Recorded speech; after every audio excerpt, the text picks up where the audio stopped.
Olá! Política sempre foi um assunto controverso no Brasil. Independente de ideologias, um tema parece ser quase unânime: a necessidade de uma reforma política. O voto deve ser facultativo? Quem tem direito de votar? O que precisa ser mudado? A equipe de reportagem da TV Mackenzie saiu a campo e traz as respostas para você nesta próxima matéria. Acompanhe. Desde a redemocratização, o Brasil avançou no seu processo político. Hoje, até os analfabetos têm o direito de votar, algo que seria impensável há alguns anos. No início da República Brasileira, mulheres e mendigos não tinham acesso ao voto. Assim, só os homens mais ricos da nação votavam. Apesar dos avanços desde a República Velha, a redemocratização foi o último movimento que trouxe mudanças na política brasileira. Dali até hoje, poucas ações fizeram da reforma política uma realidade. Mas é aí que surge a pergunta: e agora? Será que o Brasil já mudou o suficiente? Será que alcançamos o auge da nossa democracia e não precisamos mudar mais nada? Hoje todo brasileiro deve votar, menos os idosos que têm a opção de não votar e os jovens com menos de 16 anos. Assim, cerca de 71% da população não é tão livre quanto parece, pois mesmo sem querer, precisa votar. Seria o voto facultativo o melhor caminho a seguir?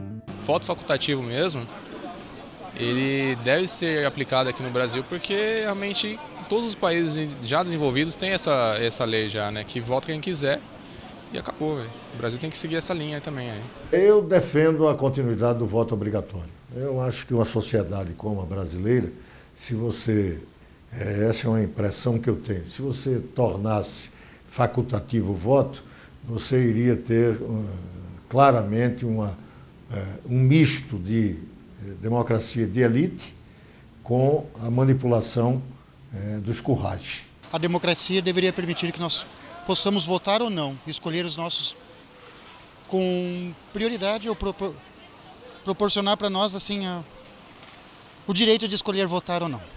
Eu, num plano teórico ideal, eu defenderia que o voto fosse facultativo, que isso talvez seja tenha que ser uma vontade do povo, o interesse do povo de participar. Aliás, é uma liberdade.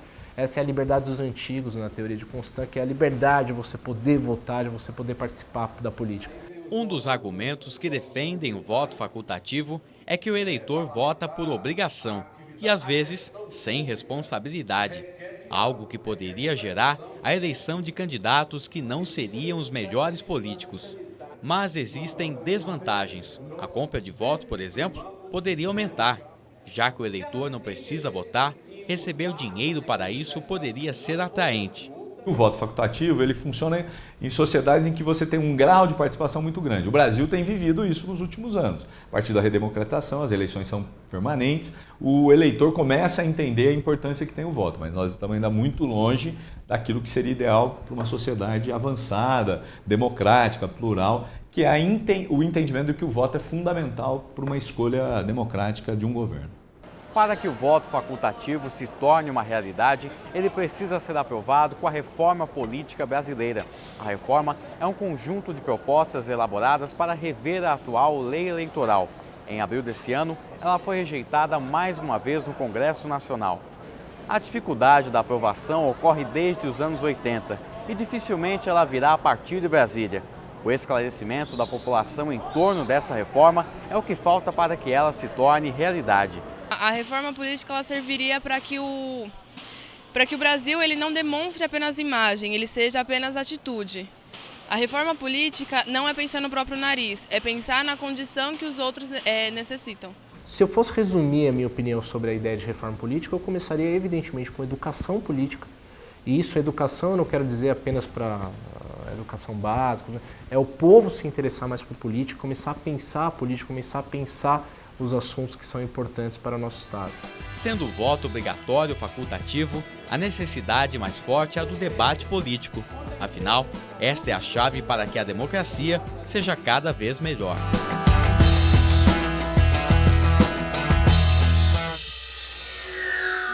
Existem vários temas polêmicos que geram boas discussões, especialmente quando você está bem informado. No próximo bloco, vamos abordar outro assunto sério que gera muitas discussões: os castigos físicos em crianças. Fique com a gente, depois do intervalo você acompanha.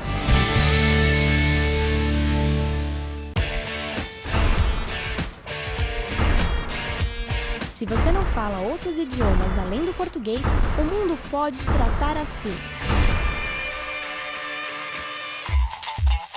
Abra as portas do mundo. If I were you, quel est le problème là? Faça um curso no CLEM, Centro de Línguas Estrangeiras do Mackenzie. Aí on peut dire ne mangez pas, wonderful, so no doubt. Not your friend. Os cursos do CLEM são abertos a todos. Aqui você vai ter toda a estrutura do Mackenzie à sua disposição para aprender um novo idioma em cursos de alto nível com professores qualificados. Quel est le problème là? O mundo espera por você. Aprenda uma nova língua. Venha para o CLEM.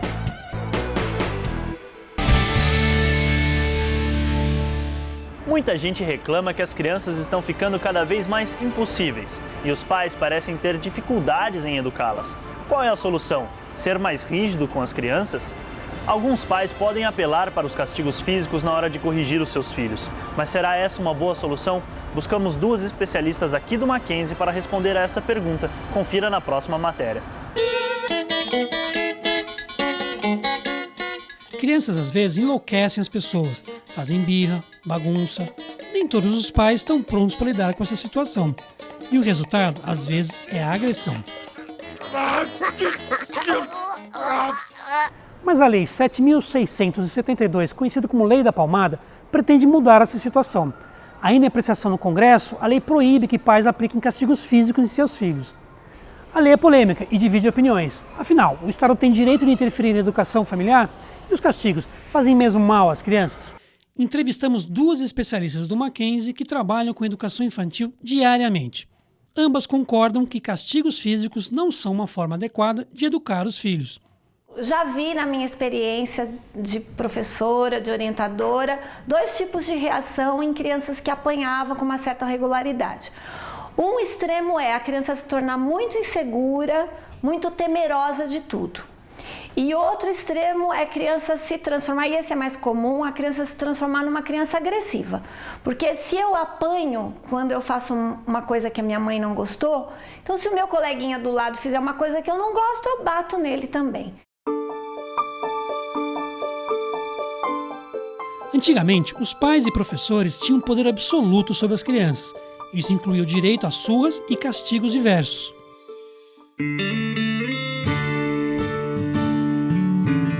Hoje, a sociedade tenta proteger os direitos das crianças, mas alguns pais ainda não sabem como lidar com elas. O primeiro passo é entender que birras e travessuras são atitudes naturais na infância. O que não é natural é a gente ficar sendo plateia ou ceder nessa hora da birra.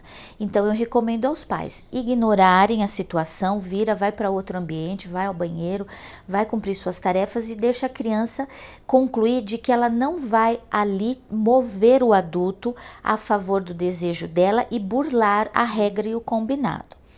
Depois que ela se retomou e se acalmou, então a gente conversa. O fato de crianças serem naturalmente travessas não significa que elas não possam receber algum tipo de punição quando for necessário. Mas os educadores garantem que existem formas educativas e não agressivas de punir e corrigir uma criança. O importante é criar regras claras e explicar o que é certo e errado. É assim que os pais conquistam respeito. Você vai construindo a regra, o combinado, a obediência, a consequência através de outros tipos de punição. O sentar numa cadeira para poder se acalmar e retomar então o combinado da família. Restrições podem ser usadas como alternativas de punição. Restringir o uso de videogame, por exemplo. E o importante é nunca perder a paciência. A criança, principalmente da idade da educação infantil, ela vai insistir 5, 10 vezes até ver se ela ganha.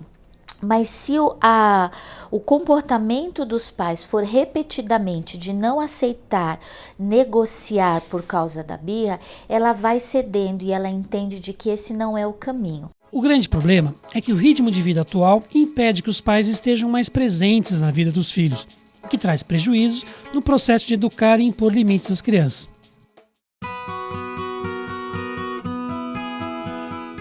Por isso, a escola se tornou uma parceira no processo educativo. É o que acontece no Mackenzie. Os professores estão sempre atentos, observando o comportamento dos alunos para perceber problemas. A gente chama às vezes uma família, coloca uma dificuldade, combinamos, aqui nós vamos trabalhar assim, então em casa você faz assim, nós vamos falar a mesma linguagem e tal. E o retorno, principalmente quando a questão é disciplinar, ele é muito rápido. Em questão de 1 ou 2 meses, às vezes a coisa muda drasticamente para melhor. Na escola, é possível aprender que respeito e compreensão são boas alternativas aos castigos físicos. Se todos aprendessem a lição, a lei da palmada talvez nem precisasse ser criada.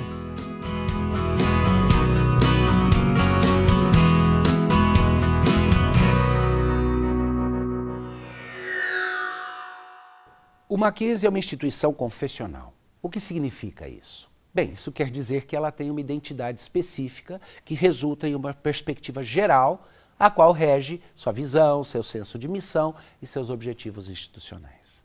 Essa perspectiva não é imposta aos seus professores, colaboradores ou alunos, mas ela reflete a identidade da instituição. Por isso, presbiteriana dita a perspectiva institucional sobre as pessoas, a sociedade e o mundo, e serve como guia para o impacto que a instituição gostaria de ter exatamente sobre as pessoas, a sociedade e o mundo. Ora, todos têm perspectiva. A perspectiva é sempre relacionada à identidade. Quando eu era adolescente, estava aprendendo a pilotar, o avião para mim tinha um significado especial, visto da minha perspectiva. E era bem diferente da perspectiva, por exemplo, de alguém da minha família que sempre via o avião a partir do medo. É nesse sentido que a perspectiva é sempre relacionada à identidade. Nos próximos programas, eu pretendo conversar sobre a identidade e a perspectiva que o Mackenzie tem como instituição. Mas hoje, eu quero apenas apresentar a vocês 3 pontos chaves quanto às perspectivas que nós temos da vida em geral. Todos nós. Essas perspectivas a respeito das pessoas, da sociedade e da própria realidade, no seu sentido amplo, ela é muitas vezes chamada de cosmovisão. Aqui vão as 3 coisas. Em primeiro lugar, todo mundo olha para a vida em geral e para as coisas em particular a partir de certas perspectivas, de uma concepção sobre como as coisas são, como elas vieram a ser como são e como elas deveriam ser. Todo mundo tem uma cosmovisão. Mas, em segundo lugar, as nossas perspectivas da vida, as cosmovisões, podem ser articuladas, explícitas, ou podem ser tácitas, implícitas, como crenças que nunca são articuladas abertamente, mas ainda assim determinam como é que vemos as coisas. Em terceiro lugar, uma cosmovisão, uma perspectiva de vida examinada é sempre preferível àquela que fica apenas implícita, que nunca é articulada. Quando somos conscientes da cosmovisão que guia a nossa perspectiva, ela passa a ser passível de exame, pode ser criticada, comparada com a realidade da vida ordinária e de outros conceitos nossos. Mas quando ela permanece como algo apenas tácito, algo meramente implícito em nosso olhar, ela passa a ser mais um preconceito que um pressuposto. Concluindo para hoje, o Mackenzie possui uma perspectiva específica, uma cosmovisão explícita, declarada. Essa é a sua confessionalidade. Ela professa abertamente os pressupostos cristãos que regem sua visão e seus alvos. Por isso, Mackenzie em movimento não diz respeito apenas ao fato de que nossa instituição se recusa a parar, a ficar estagnada. Antes, diz respeito também ao fato de que esse movimento tem direcionamento, propósitos específicos e que esses subjazem tudo o que queremos ser e fazer. Chegamos ao fim de mais um Mackenzie em Movimento, mas no domingo que vem às 10h30 da manhã tem mais. Aguardo você, até lá!